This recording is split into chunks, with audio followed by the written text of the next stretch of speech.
लोग समझते हैं। देखिए, सोलर सेल बनाने के लिए हमें ज़रूरत होती है सिलिकॉन की, और सिलिकॉन हमें आराम से मिल जाता है। जो रेत होता है सिलिकॉन ऑक्साइड, इस रेत को हम बालू को जो कार्बन है, कार्बन के साथ मिलाकर इसे भट्ठी में 2000 सेंटीग्रेड डिग्री सेल्सियस पर अगर हम गर्म करते हैं तो इसके अंदर से हम आसानी से सिलिकॉन को निकाल सकते हैं। ये सिलिकॉन जो होता है, इसका एटॉमिक नंबर होता है 14। ये सेमीकंडक्टर होता है, यानी कुछ ऐसे कंडीशन है कि जब ये करंट को फ्लो करने देगा और कुछ कंडीशन में ये करंट को फ्लो करने नहीं देता है। तो ये हो गया हमारा सेमीकंडक्टर सिलिकॉन, इसी का यूज किया जाता है। सिलिकॉन की जो बाहरी सेल होते हैं उसमें 4 इलेक्ट्रॉन्स होते हैं। अब इस सिलिकॉन को हम लोग डोपिंग कराते हैं। डोपिंग आप सुने होंगे, जब कोई मैच वगैरह खेलता है या कोई धावक होता है तो डोपिंग का इंजेक्शन लगा दिया जाता है तो दौड़ने लगता है तेज। बहुत से लोगों को डोपिंग पर बैन है, जो खेलने जाते हैं लोग, उन लोग का डोपिंग नहीं कर सकते क्योंकि वो दवा के प्रयोग से अपनी क्षमता नहीं बढ़ा सकते। लेकिन इस सिलिकॉन में हम डोपिंग कर देते हैं, इसमें अलग से कुछ मिला देते हैं। तो किसी दूसरे एलिमेंट में दूसरे चीज को मिला देना डोपिंग कहलाता है। एक तरह से कहिए अशुद्ध कर देना डोपिंग कहलाता है।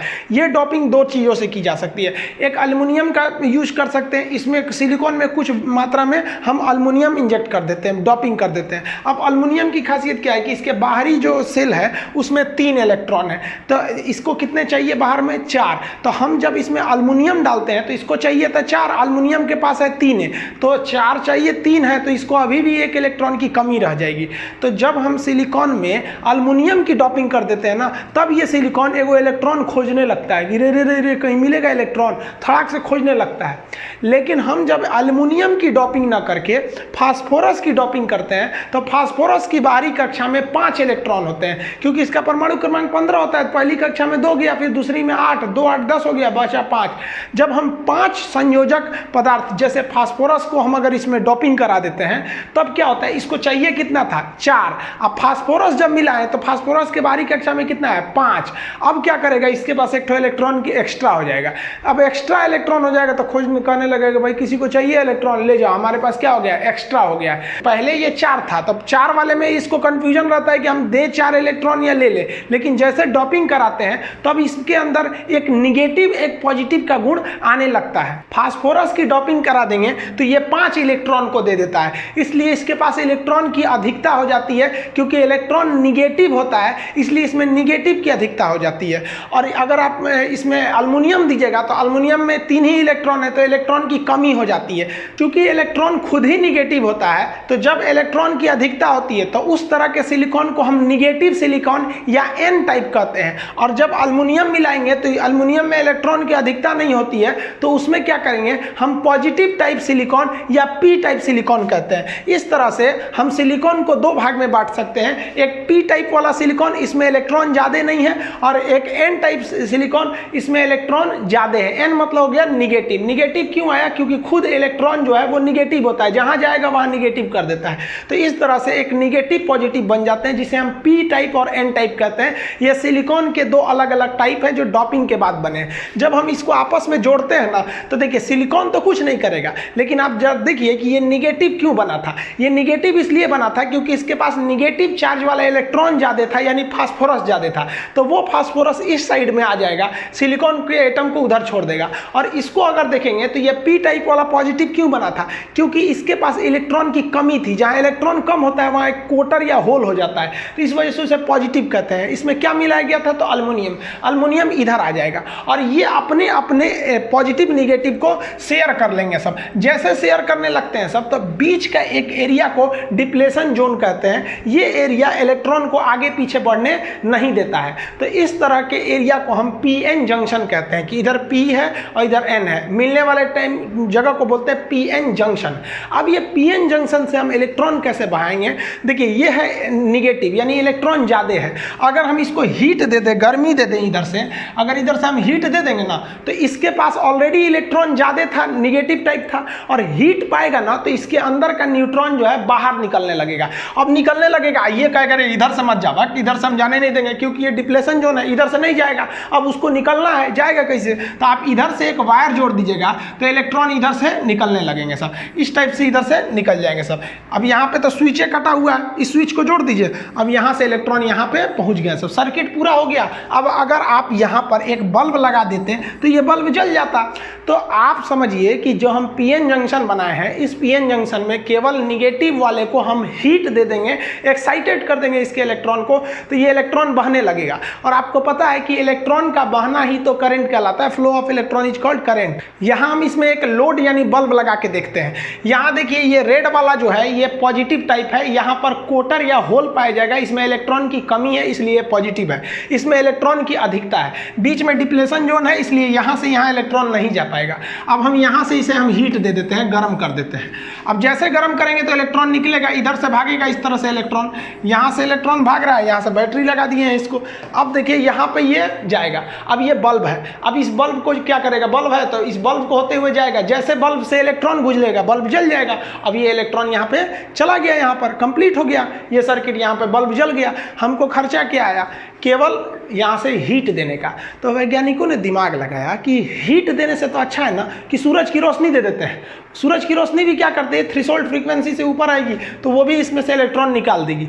अब इसमें एक और समस्या थी कि सूरज की रोशनी हमको केवल एन वाले पे देना था, क्योंकि एन में निगेटिव है यानी उसमें इलेक्ट्रॉन ज़्यादा है। तो वैज्ञानिकों ने ना इसको उल्टा कर दिया, यानी पी टाइप को नीचे कर दिया और एन टाइप को ऊपर कर दिया, और इससे बना दिया सोलर सेल। सोलर सेल में अगर कहेगा कि कौन से जंक्शन का प्रयोग करते हैं तो पीएन जंक्शन, लेकिन याद रखिएगा सोलर सेल में निगेटिव वाला ऊपर रहता है क्योंकि निगेटिव वाला ना इलेक्ट्रॉन देगा, और पॉजिटिव वाला नीचे रहता है। दूसरा चीज, निगेटिव वाले की थिकनेस चौड़ाई बहुत कम रहती है। देखिए ऐसे तो सोलर प्लेट खुदे इतना पतला रहता है, लेकिन उसमें भी निगेटिव वाला कम पतला रहता है और पॉजिटिव वाला थोड़ा सा मोटा रहता है, ये पतला ये मोटा रहता है। कहेगा कि इसमें डॉपिंग यानी कि इसमें अशुद्धि ज़्यादा मिलाया गया है, तो निगेटिव वाले में डॉपिंग ज़्यादा कर दी जाती है। अब इसमें कर दी आप डॉपिंग, यहाँ से देखिए आपका क्या इंसिडेंस लाइट है, यहाँ से लाइट आ रहा है, जैसे लाइट इस पे आएगा अब ये निगेटिव टाइप में से इलेक्ट्रॉन निकलने लगेंगे और ये पॉजिटिव वाला कहेगा आ जाओ आ जाओ आ जाओ। अब मान लीजिए आप कहीं जाना चाह रहे हैं, कोई आपको बुला रहा है आ जाओ आ जाओ,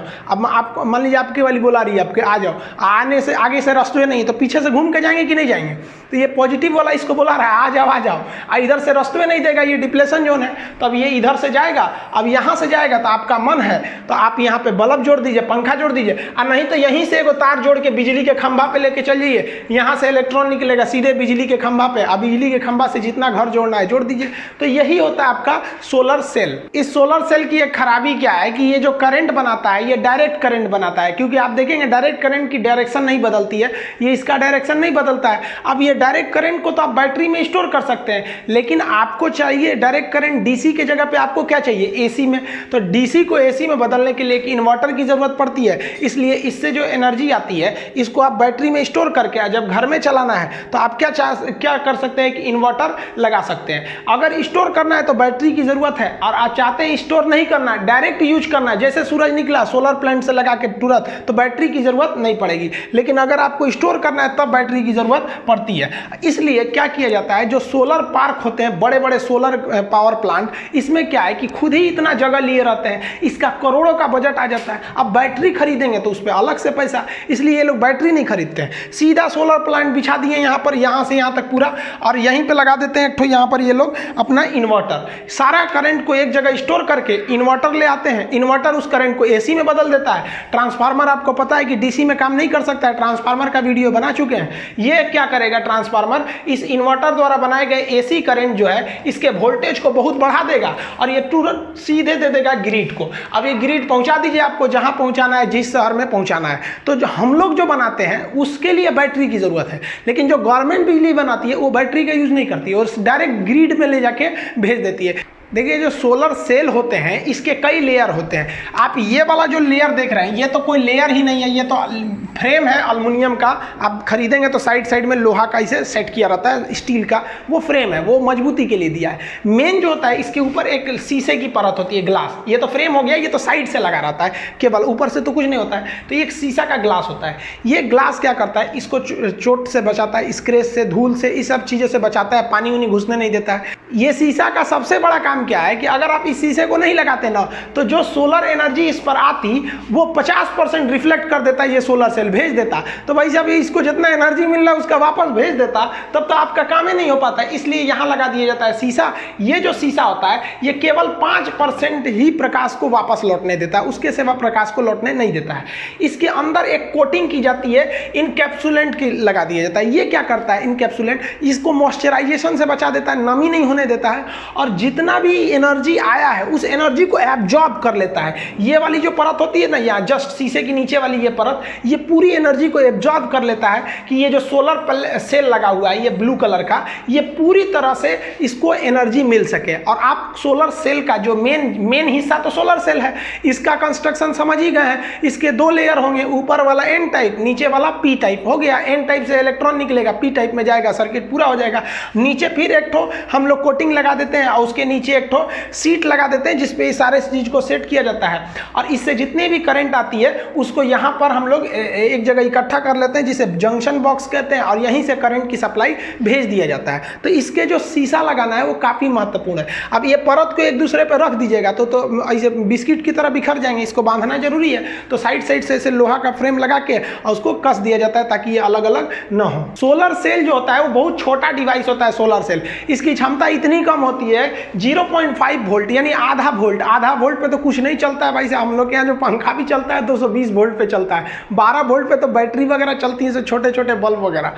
तो ये तो 0.5 वोल्ट देता है। तो ये सोलर सेल किसी काम का नहीं है। लेकिन हम क्या कहते हैं, यूनिटी हैव स्ट्रेंथ, आप पढ़े होंगे, एकता में बल है। इसी सोलर सेल को जब आप कई ठो इकट्ठा कर देते हैं तो इससे बन जाता है सोलर मॉड्यूल। अब यहाँ देखिए ये अकेला है तो ये सोलर सेल है, और ये क्या बना दिए सोलर मॉड्यूल। इस सोलर मॉड्यूल में 72 सोलर सेल है। अब एक सेल का वोल्टेज 0.5 है तो 72 सेल से कितना वोल्टेज बन जाएगा, 36 वोल्ट का। 36 वोल्ट तो वोल्टेज ज्यादा हो गया। अब हमको इससे भी ज्यादा करना, आप जो खरीद के ले आते हैं ना बाजार से, एक प्लेट लेके आते हैं ऐसे वाला, तो आप सोलर मॉड्यूल खरीद के लाते हैं, बोलते हैं सोलर पैनल खरीद के लेके आए हैं। तो ये सोलर मॉड्यूल हो गया, इसमें वोल्टेज ज्यादा हो गया। अब पता चला इससे भी इसका भी ग्रुप बना दे। तो सोलर मॉड्यूल का जब आप ग्रुप बनाएंगे तो उसे हम लोग कहते हैं सोलर पैनल। एक आदमी व्यक्तिगत जो लेके आता है वो सोलर मॉड्यूल लेके आता है, लेकिन आप देखते हो ना घर के ऊपर आदमी बिछा देता है तो वो क्या बिछा देता है आपका सोलर पैनल। और पूरे छत के ऊपर बिछा देना है पूरा ज्यादा एरिया में तो उसे कहते हैं सोलर एरे। ये और भी ज्यादा होता है, बस इसी का एक संख्या बढ़ाते जाइए। और सोलर एरे से भी बढ़ाना है तो एक ही बार आप सोलर पार्क लगा दीजिए, सोचो पूरा खेते भर दीजिए आपका 20 बीघा में, तो ये हो गया आपका सोलर पार्क। ये सोलर पार्क जो है पूरी दुनिया में जितने बड़े बड़े सोलर पार्क हैं उस 5 बड़े पार्क में 3 तो इंडिया में ही है। इतना बेहतरीन अचीवमेंट है हम लोग का। लेकिन इस सोलर पार्क की सबसे बड़ी खराबी नहीं, इसमें करोड़ों रुपए लगते हैं। उसके बाद से इनके ऊपर सफाई करनी पड़ती है। धूल जम जाएगा तो उतना अच्छा से वर्क नहीं करेंगे, बादल रहेगा तो उतना अच्छा से वर्क नहीं करेंगे, बारिश हो गया फिर भी उतना नहीं करेंगे, और 24 घंटे तो ये काम नहीं कर सकते हैं क्योंकि जब तक दिन रहेगा तब तक ये वर्क करते हैं। अब ये जो सोलर सेल होते हैं, मतलब मॉड्यूल का ये सेल, बस उसकी तो संख्या बढ़ा रहे हैं आप, तो इसकी भी 3 कैटेगरी होती है। ये बेसिकली 2 ही मेन यूज होती है, एक होती है मोनोक्रिस्टलाइन और एक होती है पॉलीक्रिस्टलाइन, और एक होती है थिन फिल्म। थिन फिल्म का यूज बहुत कम होता है, ये पतला होता है, बहुत कम यूज होता है इसका, ये ज़्यादा यूज नहीं होता है, तो इसको हम लोग चर्चा नहीं करेंगे। बस यहाँ समझिए, ये जो ब्लैक कलर का होता है ये होता है मोनोक्रिस्टल, और ब्लू कलर वाला होता है पॉलीक्रिस्टल। ये वाले ज़्यादा बढ़िया होता है, ये कम बढ़िया होता है। ये कम रोशनी में भी काम करेगा, इसके लिए फुल रोशनी चाहिए। इसमें क्या है कि मतलब बादल वगैरह भी रहेगा तो भी काम कर देगा। इसके लिए भैया बादल नहीं चाहिए, आपको एकदम पूरा कड़कड़ा के धूप चाहिए। यानी अगर आप राजस्थान में हैं तो आप ब्लू वाला लगा सकते हैं, आपको धूप भयानक मिलता है। लेकिन आप उत्तराखंड, हिमाचल प्रदेश जैसे ठंडे एरिया में हैं तो फिर गलती से भी पोलो क्रिस्टलाइन नहीं लगाइएगा, आपको क्या लगाना पड़ेगा, मोनो क्रिस्टलाइन लगाना पड़ेगा। अब इसकी फैसिलिटी ज़्यादा है तो ये महंगा भी आता है, ये थोड़ा सस्ता रहता है। इसकी लाइफ ज़्यादा होती है, इसकी लाइफ कम होती है। ये वोल्टेज ज़्यादा दे देता है, ये वोल्टेज उतना कम देता है। लेकिन अगर आपके यहाँ धूप प्रॉपर है तो आप ये वाला लीजिए ब्लू वाला पॉलीक्रिस्टलाइन, और अगर धूप ज़्यादा नहीं है तो मोनोक्रिस्टलाइन लीजिए। गवर्नमेंट ज़्यादातर मोनोक्रिस्टलाइन लेती है क्योंकि उसके पास पैसे एक बार इन्वेस्ट करना रहता है। मोनोक्रिस्टलाइन में एक चीज़ देखेंगे ना, यहाँ पर एक इस टाइप का गोल गोल मिलेगा, यानी इसके जो सेल होते हैं वो क्रॉस में नहीं होते हैं, हल्का सा यहाँ पे घूमे रहते हैं इस टाइप में, जिस वजह से यहाँ पे आपको गोल गोल मिलेगा। जबकि इसके जो सेल होते हैं वो एकदम स्क्वायर में होते हैं सब, तो इसमें ऐसे लाइन शाइनिंग देखने को मिलती है। ओवरऑल में दोनों में ज़्यादा का डिफरेंस नहीं है, पैसे का डिफरेंस है। आपको ही पता है ज़्यादा पैसा लगाएंगे तो जेन्युइन है, ज़्यादा अच्छा सामान मिलेगा, कम पैसा लगाएंगे तो थोड़ा तो कम मिलेगा ही मिलेगा। तो आप अपने हिसाब से डिसाइड कीजिएगा। देखिए हम लोग कोयला जलाकर बिजली बनाते हैं, इससे क्या होता है, कोयला लॉस होता है, प्रदूषण होता है, 75 टाइप की बीमारियां होती है और आने वाली पीढ़ियों के लिए हम लोग एक ठो प्रदूषित वातावरण दे के जाते हैं। हमारे पूर्वज हमें एक साफ सुथरा वातावरण दिए, लेकिन हम अपनी पीढ़ियों के लिए एक बहुत गलत मैसेज दे के जा रहे हैं कि भैया हम खुद ही इतना गंदा कर देंगे, तुम लोग ससुरे लोग, छोटा बच्चा जब दूध पिएगा ना तो बगल में ऑक्सीजन भी लेकर बैठेगा, इतना पोल्यूशन कर दे रहे हैं। तो इसलिए इंडिया बहुत तेजी से सजग हुआ और इसमें तो हम सैल्यूट करना चाहेंगे कोची एयरपोर्ट की। कोची एयरपोर्ट जो थी, केरल की कोची एयरपोर्ट, उसने सोचा कि हमारा जो बिजली बिल आता है, एयरपोर्ट की बहुत बिजली बिल आती है, बहुत इलेक्ट्रिक कंज्यूम होता है एयरपोर्ट पर, तो उसका बिजली बिल 15 करोड़ रुपए आता था सालाना। एयरपोर्ट ने कहा कि 15 करोड़ बिजली बिल को कैसे बचाया जाए, तो इसने सोचा कि कुछ ऐसे जगह हैं जैसे जहाँ पे गाड़ियों का स्टैंड है, पार्किंग वगैरह है, अब जो बाहर रिसीव करने जाएंगे 4 व्हीलर लगाएंगे, पार्किंग का एरिया होता है, तो उसने सोचा कि उस बाहर की लाइटिंग को हम सोलर प्लांट से कर देते हैं। तो उसने 400 सोलर पैनल लगा दिए जो उसके बाहर के ऑटो स्टैंड थे उसके ऊपर छतरी पे लगा दिया, उससे काफ़ी बिजली फायदा हुआ। धीरे धीरे करके आज कोची एयरपोर्ट ने वो 400 से बढ़ा के 46,000 पैनल लगा दिया है वहाँ पे, 46,000 पैनल।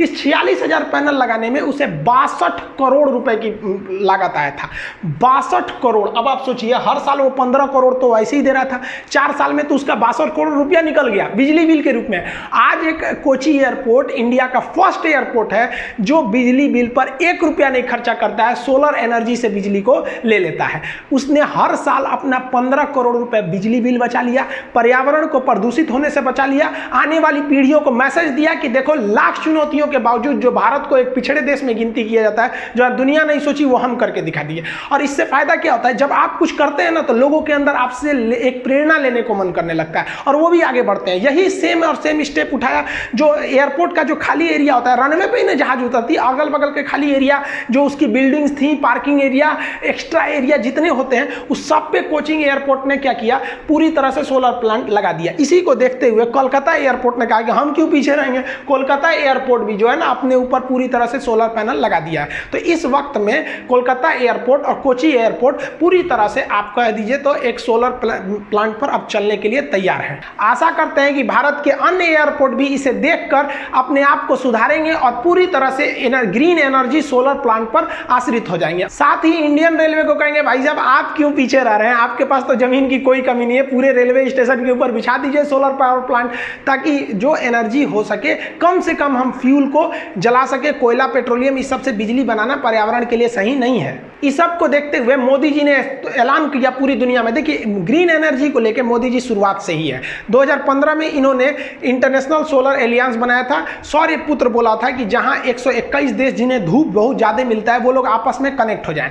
तो इसके लिए मोदी जी ने one world one grid one sun का जो है नारा दिया कि भैया एक ही सूरज है, एक ही ग्रिड बना दीजिए, आपको बिजली मिलती है आप हमें दे दीजिए, हमारे पास जब होगा तो हम आपको दे देंगे। यानी सारे वर्ल्ड को ये कनेक्ट करना चाहते हैं। अब इतना पैसा आएगा कहाँ से, तो इन्होंने कहा कि भैया जिस तरह से एक वर्ल्ड बैंक है, एशियाई डेवलपमेंट बैंक है, उसी तरह एक ठो वर्ल्ड सोलर बैंक बनाने की बात कही, ताकि जिसमें हर एक देश उसमें पैसे देंगे और एक बड़ा सा बैंक बनाया जाएगा। जो गरीब देश हैं इस बैंक से पैसे लेके अपने सोलर प्लांट को बना सकते हैं और उस सोलर, अब ये कर्जा लोन लेंगे, अब लोन कैसे चुकाएंगे, तो वो देश जो बिजली बिल भरते थे या बिजली पे खर्च करते थे, अब तो बिजली पे खर्च करना नहीं पड़ेगा, वन टाइम इन्वेस्टमेंट है आपका सोलर प्लांट। अब वो क्या करेंगे, वो पैसे से बैंक का लोन भर सकते हैं। अब इसके लिए इन्होंने एक लंबा चौड़ा फ्रेमवर्क बनाया। जैसे देखिए वन ग्रिड की जरूरत कैसे है, अभी ये ग्लोब दिख रहा है, एक और यहाँ रात है और एक और यहाँ पे दिन है, ये है। तो यहाँ पे तो सोलर से बिजली बनाई जा सकती है। यहाँ अब सब कुछ जुड़ा रहेगा तो यहाँ वाली सप्लाई यहाँ दे सकते हैं, कल को यहाँ हुआ तो यहाँ से ले आ सकते हैं। तो इस तरह से ग्रिड की काफ़ी ज़रूरत है। ये ग्रिड समुद्र के अंदर से जाएंगे, जिस तरह से ऑप्टिकल फाइबर जाते हैं उसी तरह से केबल लगा के आप समुद्र के अंदर से करंट को ले जा सकते हैं, लीकेज का कोई झमेला नहीं होता है। 2015 में जो मोदी जी ने इंटरनेशनल सोलर एलियंस शामिल किया, इसमें 121 देश है। अगर आप इसको देखिएगा तो ये ज़्यादातर सनसाइन कंट्री है। सनसाइन किसे कहते हैं, ट्रॉपिक ऑफ कैंसर और ट्रॉपिक पॉइंट ऑफ कैप्रियन, यानी कर्क रेखा और मकर रेखा के बीच में ही सूरज रहता है, यानी सूर्य की किरणें यहीं पर लंबवत चमकती है। इसके बाद सूर्य की किरणें तिरछी जाती हैं। तिरछी रोशनी में सूरज में उतना दम नहीं रहता है, जैसे सुबह के वक्त में सूरज की रोशनी तिरछी आती है और शाम में भी, तो उतनी गर्मी नहीं लगती है। तो ये वाला एरिया जो है ना, यहाँ सूर्य की रोशनी सीधा पड़ने लगता है, जिस वजह से इस बीच वाले एरिया को हम सनशाइन बेल्ट कहते हैं। इसी में इंडिया आता है, तो इसी के लिए बनाया गया था, जिसका हेडक्वार्टर हरियाणा के गुरुग्राम में बनाया गया है। नया इनिशिएटिव जो वन सन वन ग्रिड की बात किया गया रहा है, वन वर्ल्ड का, उसमें गवर्नमेंट ऑफ इंडिया क्या कह रही है कि हम अपने अगल बगल के एरिया में, खास करके पहले मिडिल ईस्ट और इधर आसियान वाले देशों में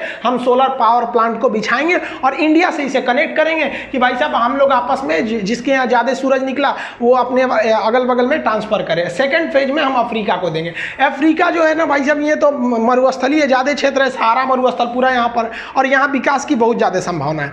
तो यहाँ हम लोग अपनी पहुँच बना सकते हैं सेकेंड फेज में। इससे फ़ायदा क्या होगा कि अगर हम इन्हें लोन देंगे, हम इन्हें टेक्नोलॉजी देंगे, तो मजबूरी में ये लोग सोलर पावर जो पैनल है वो कहाँ से खरीदेंगे? इंडिया से खरीदेंगे, तो यहाँ रोजगार बढ़ेगा, टेक्नोलॉजी बढ़ेगी, जीडीपी बढ़ेगा, रोजगार मिलेगा, रेवेन्यू मिलेगा, हर तरह से फायदा। और बदले में हम लोग अफ्रीका को या दुनिया को अपने कर्ज के जाल में नहीं फंसाएंगे। इन लोग की बिजली बचेगी, कोयला बचेगा, पेट्रोलियम बचेगा, ताकि ये दूसरे देशों से आयात न कर सके, और पूरी पृथ्वी को हम लोग एक तरह से एक ग्रीन एनर्जी दे सकते हैं, ग्लोबल वार्मिंग को बचा सकते हैं। अगर ये भारत का सपना साकार हो गया तो वह दिन दूर नहीं जब भारत को विश्व गुरु के रूप में देखा जाएगा। यह एक तरह से चाइना का जो एक है वन बेल्ट वन रोड जो है इनिशिएटिव, उसमें तो वो पूरी दुनिया को बर्बाद कर देता है, लोन दो चुका ही नहीं पाओगे।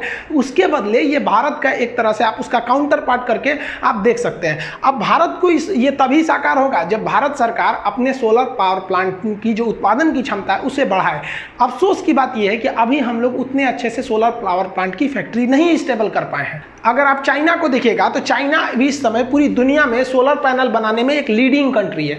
उसने इसको कैसे बढ़ाया? तो पहले उसने इसमें इन्वेस्टमेंट किया, हर चीज़ मशीनों को ऑटोमेटिक कर दिया, जिस वजह से इसकी असेंबली लाइन बहुत ही सटीक तरीके से एकदम वेल फिनिश पैनल बनाती है और बहुत ही कम दाम में एकदम ए ग्रेड का बना देती है। जबकि आप अगर इंडिया को देखिएगा तो इंडिया में जो सोलर पावर प्लांट है वो आज भी फुली ऑटोमेटिक नहीं चल के सेमी ऑटोमेटिक है, उसमें मैन पावर को लगाना ही पड़ता है। अब आदमी कितना भी अच्छा हो जाए, मशीन से धीमा ही काम करेगा, तो हमारा प्रोडक्शन रेट थोड़ा सा नीचे है। लेकिन ऐसा नहीं है कि हम कर नहीं सकते हैं। जैसे जल्दी से government one sun one belt